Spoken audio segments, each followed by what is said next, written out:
یہ شام کے تقریباً 5 بجے کا وقت ہوگا جب 6 جنگلی ہاتھوں میں بھالے تھامے ننگے پاؤں جنگل میں یوں چلے جا رہے تھے جیسے وہ کانٹوں پر نہیں بلکہ کسی قالین پر چل رہے ہوں۔ ان کے سروں پر کسی جانور کی انتڑیوں کی بنی ہوئی رسیاں بندھی تھیں جن میں رنگ برنگے پر اڑ سے ہوئے تھے۔ گالوں کو سفید رنگ سے رنگا ہوا تھا، کالے چہروں پر سفید سفید دانت اور تھوڑیاں قدرے لمبوتری تھیں۔ چلنے کے ساتھ ساتھ وہ آپس میں ایک غیر مانوس زبان میں باتیں بھی کرتے جا رہے تھے۔ تھوڑے تھوڑے وقفے سے ان میں سے کسی کے ہنسنے کی آواز بھی سنائی دی جاتی تھی۔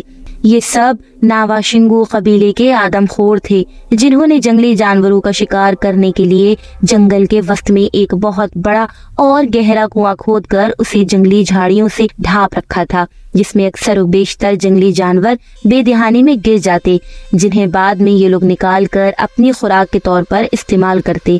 اس کے لیے وہ دوسرے تیسرے روز اپنی اپنی باری کے مطابق چکر لگاتے، اور ایسا کبھی کبھار ہی ہوتا تھا کہ انہیں مایوس لوٹنا پڑتا، ورنہ زیادہ تر وہ شکار لے کر ہی واپس قبیلے میں لوٹتے۔ آج یہ 6 افراد اپنی باری کے مطابق خوراک کی تلاش میں جنگل کی جانب بڑھ رہے تھے، اور انہیں اس بات کا پکا یقین تھا کہ اس بار بھی وہ ناکام نہیں لوٹیں گے۔ گڑھے میں گرتے ہی وہ سب ریت کی خالی ہوتی ہوئی بوریوں کی مانند ایک دوسرے کے اوپر ڈھیر ہوتے چلے گئے۔